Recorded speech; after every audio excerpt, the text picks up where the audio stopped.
This video is a startup guide to using your Dynatorch plasma cutting system. We will be demonstrating using a Super Bee and XLS software. The principles and operation sequence are the same for all Dynatorch machines. Before beginning on XL series machines, make sure that the shop air to the machine is turned on. You can verify that by looking at the regulator pressure gauge on the gantry. This should be set at 35 to 45 psi. This is required on all XL machines to engage the drives into the gear racks. To start, turn on the power to the control box by rotating the power button on top till it pops up. On newer systems, a light will illuminate. Then, with your PC booted up, double-click on the Dynatorch icon to start the program. You will get 4 choices. Decline quits the program immediately. Demo mode allows you to run the software without talking to the machine in a simulation mode. The other 2 choices allow you to connect to the machine either by searching all communication ports on your PC for a link to the machine, or if you have already used the machine and have made no changes to the connections, you can use last known configuration. If last known configuration is grayed out and not selectable, you must use Search All Ports. We will use Search All Ports to demonstrate. This will bring up a splash screen showing the progress. Following that, you will be presented with a screen that asks which motors your machine has. Note, you will not go through this screen unless you did a Search All Ports. Once this is completed the first time, you can use last known configuration and skip this step. The input-output card is always selected. Then, on a Super Bee, you would have X-axis, Y-axis, and torch axis.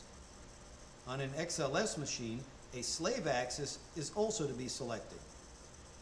Tube cutting axis is only selected when you have that option.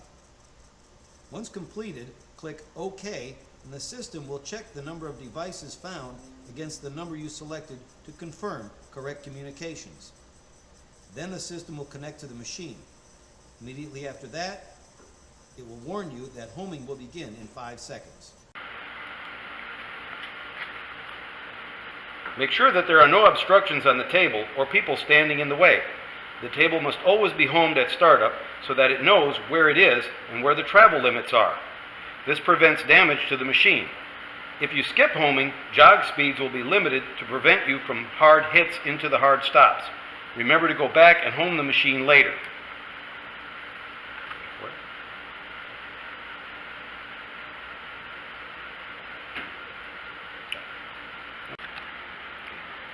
Now the machine is able to be jogged and moved about. The next step is to load your material onto the table. Your cutting area will always begin in the lower left corner of your material. That is the corner closest to where the machine homed. It can be anywhere on the cutting table, however. Okay. Next, connect your work lead from the plasma to the material being cut. Remember to be careful when you route the lead underneath the gantry, not around it, as it may catch on the gantry when the machine moves down the table. Using the slats as a ground is possible, but not as safe or reliable as a connection to the material itself. Magnetic bug-type connections, like used for welders, are also suitable. Failure to get a good connection to the plate may result in no cut, as the plasma will not pass to the plate, torch height control issues, or poor cut quality.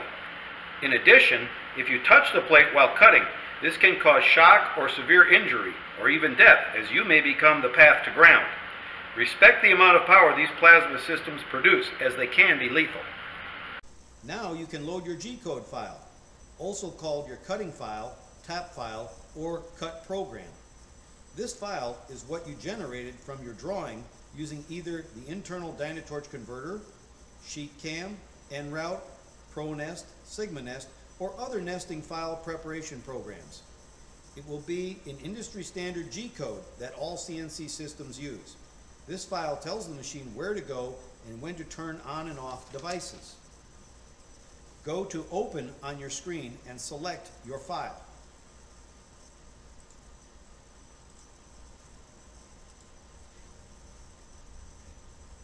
It will be placed on the table relative to the last set program 0 location. A word about the readouts and the 0 location. The readouts always display the X and Y coordinates where the torch is on the table. These coordinates are not machine coordinates. Machine coordinates are relative to the home position of the machine. The program may be moved around on the table to cut anywhere you have room on your metal. As a result, you can offset the program from the home position and move the program around instead of moving the metal. After the machine homes, you may see negative numbers on the screen. This is because the program last opened its offset in the positive direction. The machine always remembers the last program position on the table. So if you lose power while cutting, a restart puts the program back in exactly the same place. Just do not move the metal and you can restart mid-file.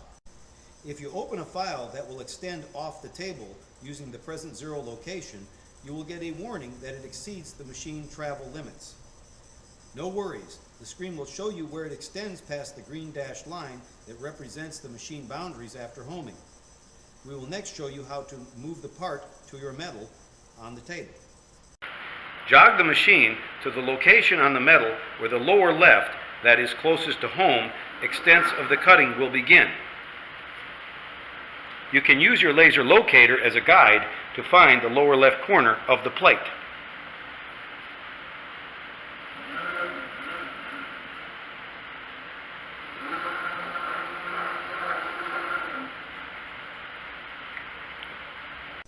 Then, click on the 0xy or set part 0, whichever your software shows. This will move the program location on the screen using your present location of the torch as the 0 reference point.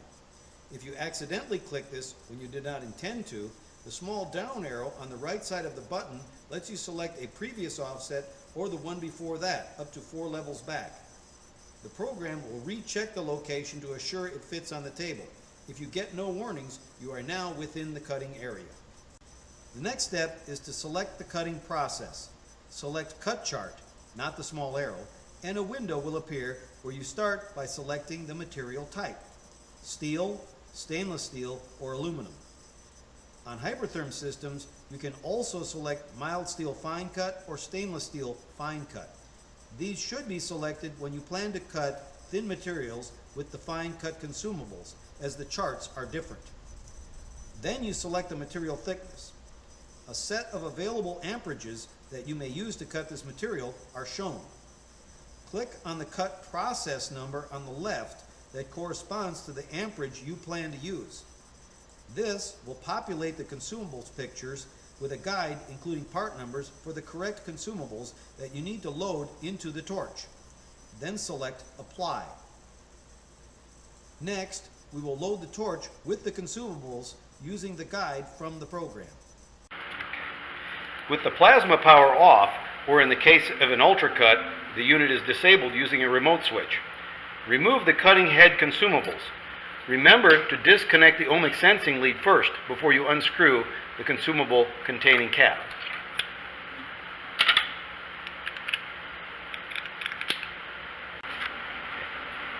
Load the correct components into the cutting head and reinstall. Reference the part numbers to what was given you on the cutting chart screen.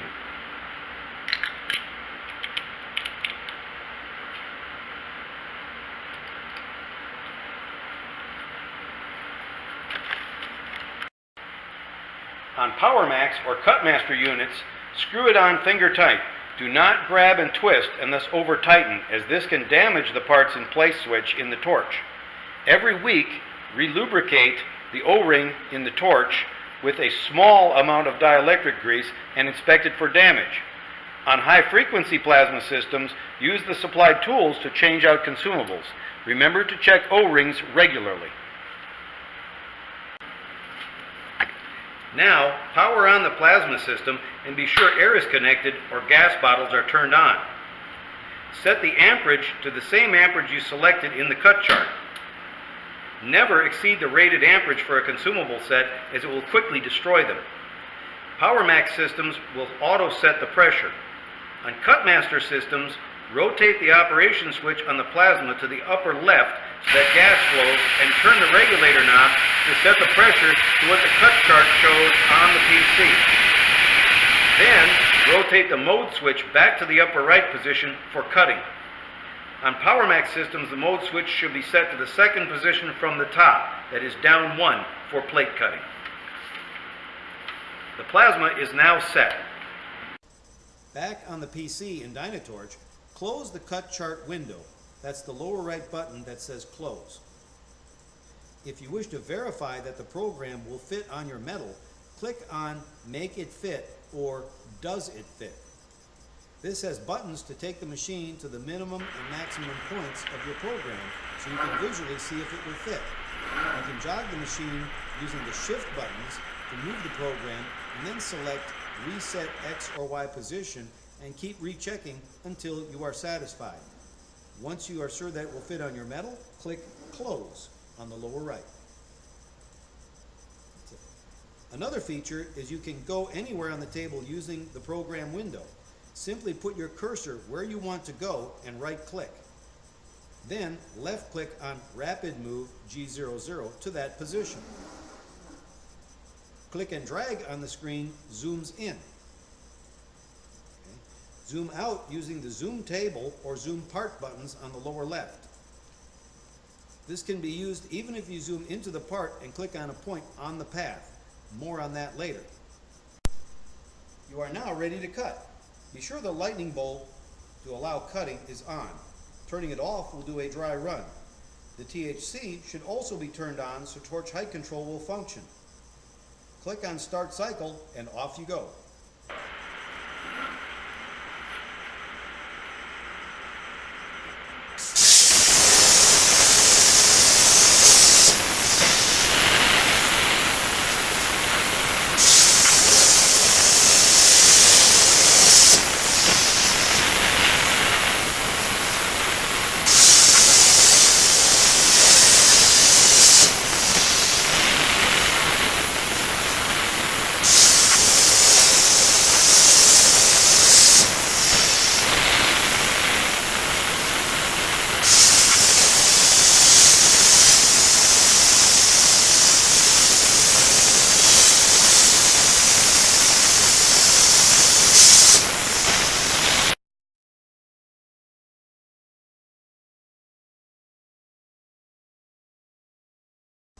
If you run off the plate, the readouts will go gray and a warning will show saying lost the arc transfer input.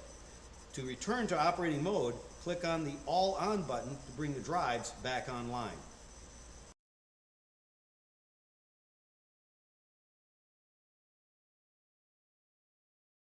If you crash the torch into a tip-up or another part on the table, it will turn the drives off, resulting in a e-stop condition. A green light on the input shows that the crash detector is activated. If you click All On before replacing the crash detector, it will give you a warning reminding you to replace the crash detector onto its magnetic mount before proceeding. Replace the magnetic crash detector onto the slide. There are alignment pins that will force it into position and lock it into place once it is in position. The light on the screen showing the crash detector activation will go off.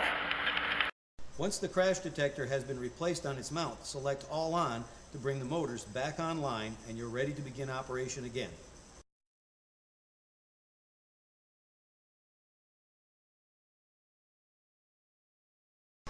Note that you can also start on the beginning of a particular cut using the Next Cut or Previous Cut buttons that will highlight the next cut you want to start at. Once highlighted, just click Cycle Start.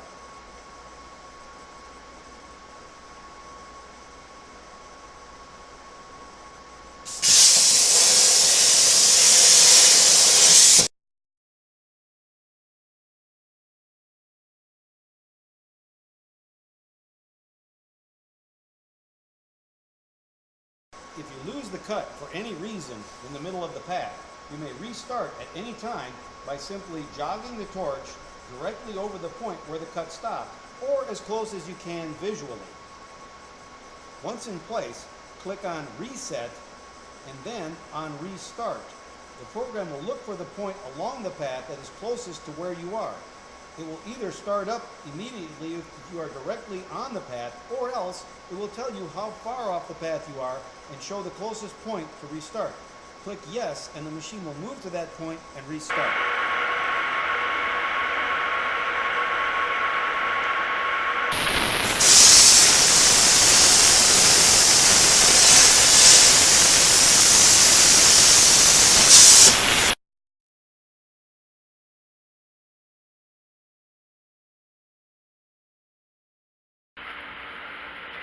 There are many optional settings for tuning the machine to different cutting types or preferred operational sequences. Corner slowdown, overcut at end of cut, retract distance or rapid approach, hole quality control, thick plate cutting enhancements, and more. Please contact technical support for help in applying these to your process. Thank you for your business and for using this video as provided to make both of our lives easier.